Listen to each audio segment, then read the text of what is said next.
Hey everyone, it's Armory Gaming. Welcome back to the channel and welcome to Monster Legends. Oh my gosh guys, I am super hyped for this video. Lord Nebotus, his stats, his skills, everything is officially released. This is not even a sneak peek, this is officially from the SocialPoint forum itself. So we get to see what this monster will bring to the game. He's going to be the Golden Legends Pass monster. Unfortunately for everyone that is 100% free to play, this monster is going to be the $20 monster. Who knows, considering it is the ML birthday month, if SP will somehow give you a way to get this monster potentially. I highly doubt it. Maybe there'll be some giveaways. Again, that's my personal speculation, but the whole purpose of this video is to analyze this monster. Let's take a look at his skills, stats, relics, traits. Is he good? Is he not good? We're about to find out. By the way, on the forum, there is a super long lore. I think I'll read this at the end of the video because what most people want to know about are the stats, the skills, everything this monster brings. So here, I want to be a little suspenseful, so let's see what it says.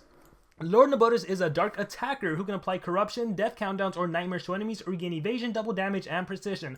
Okay, starting off with that first sentence, he's a dark attacker. Specifically an attacker, there is a ton of great attackers in the game. You know, Spec, Cruel Electric, Stock Killer, there's a ton, Bloomeria, Kage, a ton of powerful monsters. So he has a lot of competition. He can apply corruption, so that's pretty cool because even though he can attack, he can possess the enemy monsters. Death countdown, that could potentially work. Nightmares, not a big fan of, although he'll probably have a sword relic so you can stamina drain. Gain evasion is nice, double damage. If that's a one skill, evasion, double damage, precision, that could work. He has an evolving trait. At ring 0, he's Bulwark. Oh my gosh, that already makes him really deadly. 50% of the time, you're not going to land denial against this monster. You're not going to be able to turn him into a baby, time stop him, stun, freeze, possess. 50% of the time, dots won't even land, or like a blind, anything like that. He gains anticipation at rank 1. This monster's probably going to replace Kage if his stats are good enough, which is unfortunate for me because I invested Ludum into Kage, and I'm actually investing Ludum into Bloomeria. Now I'm thinking, oh no, I literally just ranked up Bloomeria to rank 2. Now I'm thinking I should maybe save my Ludum and it might go into this monster. So, anticipation at rank 1. And, okay. I thought it was going to be another thing. And immune to possession at rank 3. Okay, so this makes things even better. Wait, he has more at rank 4. Okay, I'll read that in a bit. So at rank 0, he already has Bulwark, and then you also will gain a permanent immunity to possession at rank 3. So if you purchase this monster with the Golden Pass, you get Bulwark, you get Anticipation, and you get Possession immunity from the get-go. But it looks like you get even more stats, or more traits if you rank him up. At rank 4, he becomes a status caster applying nightmares to all enemies at the start of the battle. So he can actually start off by giving the enemy nightmares, which it's not the best DLT, but then again, I'm assuming this monster is going to hold a sword relic. I'm assuming he's probably going to have a sword relic that maybe works with nightmares, so it works with the rank 4 trait. You know, we have Nishan Sword that drains enemy stamina if the enemy has nightmares, so maybe we'll see something like that with his own specific relic. So we'll see. And look, he has a rank 5 trait. This monster has 5 traits. He gains evasion at the start of the battle. Oh, stealing that from Frosty-Knot. Okay. This is the best trait we've seen, right? So, at rank 0, you have Bulwark. You get Anticipation at rank 1. Immunity to Possession at rank 3. Nightmares to the enemies at the start of the battle. And Evasion at the start of the battle. Oh my goodness. Evasion and Anticipation with Bulwark. That's the super deadly stuff. Gosh. That is deadly. Okay, so, trait-wise, undeniably, the best we've seen, right? The best we've seen. And keep in mind, we also have Stock Killer that has Pierce and Anticipation Status Caster. This monster has permanent Anticipation, Status Caster, Evasion, Immune to Possession, Bulwark. I would say, gosh, as much as I like Pierce, like I'm loving what this monster has. Yeah, I'm thinking right now, just based on this, he might be replacing Kage. Let's go down and see what we have. So stats, we have a life stat of 91,687. That is a top 10 stat. It's actually tied with monsters like Swamp Zone, Mouseron, and Boronot. So yes, incredibly tanky. The power stat, 8,800. This is officially the highest power stat in the game. Previously, it used to be monsters like Spec, who had a power stat of 8624. It was Spec, Climber, and a few others. So this is insanely high. So he is the strongest attacker. Now keep in mind, he's a dark monster. One of the most popular monsters is Mouseron and still Shelly. And one of the things Kage has an issue with is trying to take down a Megaton Shelly and whatnot. So he might have the same problem unless he has some skills that really help him out. Speed is 6369. This is tied for 14th place overall with monsters like Climber, The Boy, Swamp Zone, and Stun Gum. So similar to that of some deniers. Alright, and attackers as well. Let's go down. Oh my gosh, look at those traits. Bulwark, Anticipation, Immune to Possession. Oh wait, Area! Dude, your whole team gets immunity to possession, not just yourself. What the heck?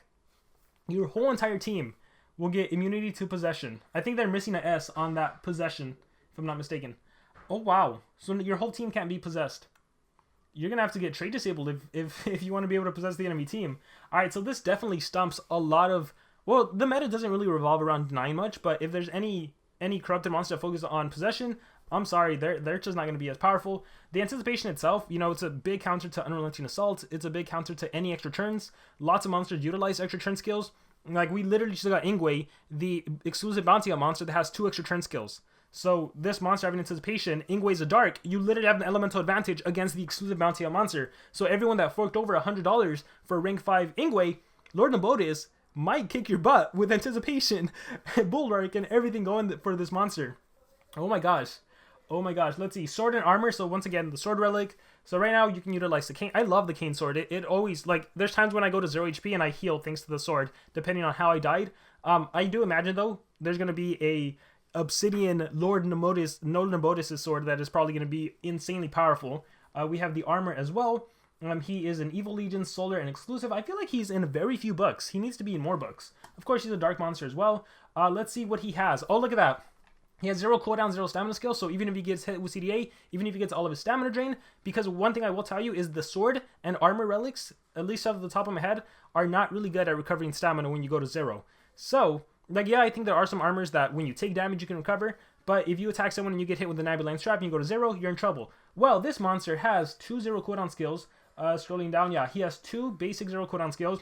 Deals moderate special damage, applies bleed, and deals moderate direct damage, applies nightmares. An AoE 35 damage spammable? What the heck? The Lord is a powerful skill. This is one basic attack that I could probably recommend. It's a 35 damage, 0 cooldown, 0 stamina AoE skill. So obviously you use this monster with Unrelenting Assault. You're going to be triggering this. You're going to easily kill all the fanatics. You're easily going to kill a lot of monsters. It's going to be easy to trigger for no cooldown cost and no stamina cost to you. Whew! Alright, let's keep going. Mad Whispers. 45 damage when in cooldown. Deals heavy dark damage to all enemies. Another AoE skill that also blinds. So not only are you dealing heavy massive damage, if you don't kill the enemy monsters, they're also going to be blinded, which reduces their accuracy against you. You have a 70 damage skill. Wow. Thol O Scar deals massive special damage, so you don't even need to worry about the elemental disadvantage against monsters of your own kind, other dark monsters. So, I'm sorry, Mouseron, I'm sorry, Shelly, you're still probably going to die. Kages, you're probably going to die, because we have a 70 damage bleed skill. That is powerful. We have Fly High, Evasion, Double Damage, Precision. Wow, it is a single skill. So, I mean, it's a great setup skill. You set up double damage, you increase accuracy so you won't miss your next attack. 3 chin cooldown 48. This is one that you actually could consider running, for sure.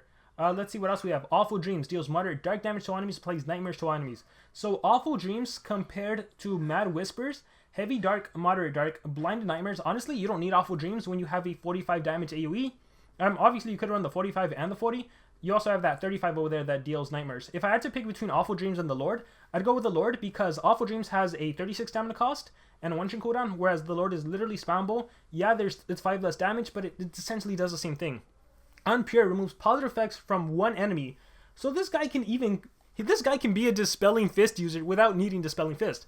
So that's funny. Removes positive effects. I will say, it's a good thing SP did not give this skill to deal damage. Or I guess it depends what side you're on. If you want this monster, you wish it would have dealt damage.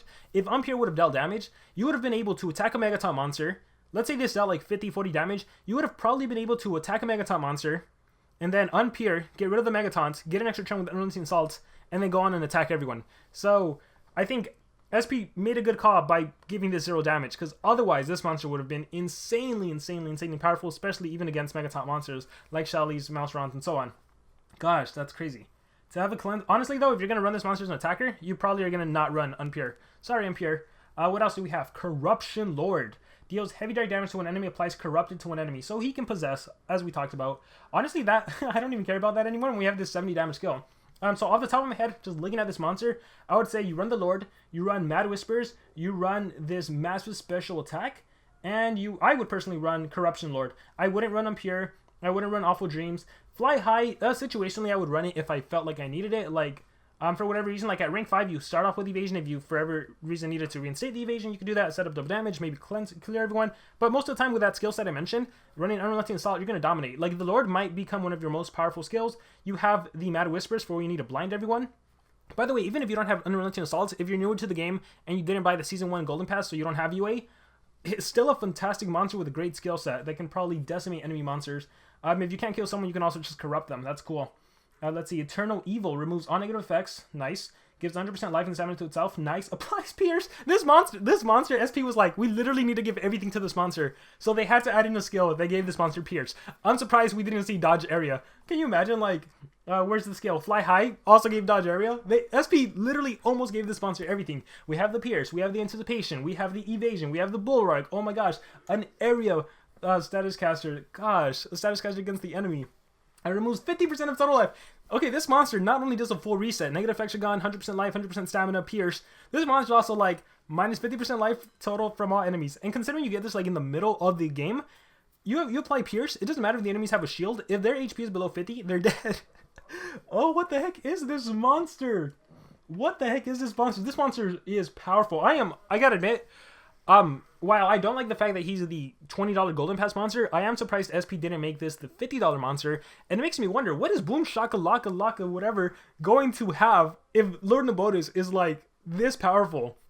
Alright, that's crazy. Oh, by the way, Sir Volgar, his info is also out, but I'm not gonna do an analysis on that. I haven't looked at it yet. So, I wonder if the stats are on par with this. Like, is Sir Volgar the monster that needs to be on par with Lord Nebotus? I don't know. What I remember from the sneak peek is it wasn't that great, but we'll see. Maybe he also has, like, rank 5 traits and stuff. Man, this reminds me of, like, SP releasing Forsaken monsters and seeing rank 5 traits and everything. So, yeah, guys, if you're buying the Golden Legends Pass, this is a... I can already say this is definitely a Ludum it's worth investing Ludum in this monster. Bloomeria is also worth investing Ludum because Bloomeria is a light monster, Lord Nebotus is a dark monster, Kage is a dark monster, Mouseron is a dark monster, Shelly is a dark monster. So having Bloomeria, a light attacker, would be really useful against these meta monsters. Alright, let's see the lore. So if you guys aren't interested in the lore, feel free to click off on the video. I do want to hear you guys' thoughts on what you think about the monster. But let us see. There was a time when Nebotus' evil energy scared everyone in Petra. His electric blue aura made monsters shiver and look away, hoping not to get noticed by him. Otherwise, they'd be victims of his hatred. Nebotus was perfectly comfortable with his possession. He was the Dark Legend, the one and only. Their fear was the fuel that kept them going. But that was a long time ago. Years went by and times changed in Petra and the entire universe of monster legends. Other legends started to appear and as civilization grew, Nebotus fell into the arms of oblivion. He tried to claim his title, but his skills couldn't back him up. That is true. He became some kind of joke. Some of his friends, like Faye and Count Vlad, stood by his side, but even Vlad had bigger influence on him another monster, so he couldn't really ask for his allegiance. In the end, Nebotus stepped aside and disappeared from public eye. That always happens, right? You get this lord who then, like, someone else comes along, someone newer, stronger, and then, you know, this guy who used to be in charge is now plotting. Let's see. Faye was the only one who kept contact with him because the light inside her made her feel sorry for him. No one cared where he was, and with the exception of the occasional joke, no one even mentioned him. I love Lord Nebotus. And then my first monster, by the way, guys. And then a new generation of monsters arrived. The Mythics. Armorclaw. Ooh. I hope he has some sort of vendetta against Armorclaw, and then Armorclaw, like, becomes pure Armorclaw and kicks his butt. I don't know. Somewhere in this dark, forgotten corner, Nebotus laughed at all the legends feeling sorry for themselves, not being the strongest monster around anymore. However, deep down inside, what he felt was more fury because the new generation made him feel weaker in comparison. That is true. First generation monsters have nothing on next generation, or first generation legendaries have nothing on next generation legendaries, who have nothing on next generation mythics, who have nothing on the cosmics, who have nothing on the corrupteds. That fury got even worse when he found out that some legendary monsters of his generation had been transformed into stronger versions of themselves, thanks to a cosmic substance called Stardust. So he reacted quickly. He needed to get his hands on that Stardust. He's talking about Rockilla, actually. Not even legendary monsters. Common monsters were getting that sweet Stardust. Nevertheless, by the time he started searching for his loot, Stardust was an extremely coveted resource. Some monsters had come into contact with it accidentally, but Nebotus didn't have that luck or patience to wait for Stardust to come to him. Then one day he thought to himself, if there were Stardust anywhere, it would have to be the most fertile corner of Petra, the Cardinal Forest. However, when he arrived there and asked some dark spirits about it, they told him they hadn't seen any Stardust floating around the forest.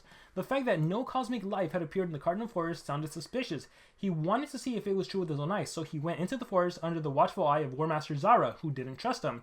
Nebotus looked on the ground to the leaves branches, but there was nothing. He climbed up the treetops, wondering if the Stardust had stayed up there when it rained, but there was no sign of it. However, when he looked up, looking at the treetops from above, he understood. --N. Of course, I think that was supposed to tab. Of course, the rain of Stardust had fallen on the forest, but it wasn't floating around. It had been absorbed by the trees. The mine of Stardust he was looking for had been right in the heart of the forest, where all the sap from the trees goes and becomes magical. He needed to find Hyperia. When he got to the heart of the forest, he cleared the leaves off the ground, And there it was, Hyperia. He lifted his sword and stuck it into the ground. Zara understood what he'd found and tried to stop him, but she wasn't fast enough. He threw himself on top of the hole he opened. He threw himself on top of the hole he had opened and Zara on top of him, but there was an explosion underneath and a dense black mucus blasted out of the ground. It shot him and Zara up so high that they reached the entrance of the cosmic portal. The Warmaster fell from the sky back into the forest, and he was swallowed by the river of black mucus, which flooded into the portal and blocked its entrance. It was the end of the cosmic era, but without knowing, Nebotus had started a new era of his own, the corrupted era. This is on Nebotus' doing.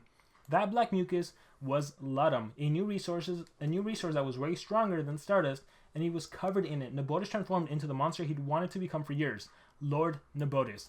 He could (n) he could feel hatred towards the world that had pushed him aside running through his veins. He was ready to conquer it and make everyone kneel before him. There was only one problem. In the process of closing the cosmic portal, he had lost his armor, his sword, and his amulet. Imagine if SP was like, we're going to give this monster 3 talent slots. He can hold, or 3 relic slots. He can hold an armor, a sword, and an amulet. That would be insane. Without those relics, part of him was missing. He couldn't go into the world. He needed help, but this time he had something no one else had to buy the loyalty of his helpers, Ludum. It took time, unexpected alliances, some setbacks like the discovery of purity, and lots of corrupted servants, but in the end, Lord Nebotus recovered his relics. Now he is finally laughing. What the heck am I saying? Now he is finally ready. Who's laughing now? And with that being said, guys, that has been a monster analysis on Lord Nebotus. Let me hear what you guys think about this monster. I really, really want to hear you guys' thoughts. Do you think he's going to be meta? Do you think he's going to be a top 5 monster? Personally, I think he's going to be replacing Kage. Yeah, I think he's going to be replacing Kage. I think... Oh my gosh, poor Kage. And Bloomeria, I wonder if Bloomeria usage is going to increase or if this is going to be the go-to anticipation monster. Let me know your guys' thoughts in the comments below. Thank you very much, and remember to subscribe.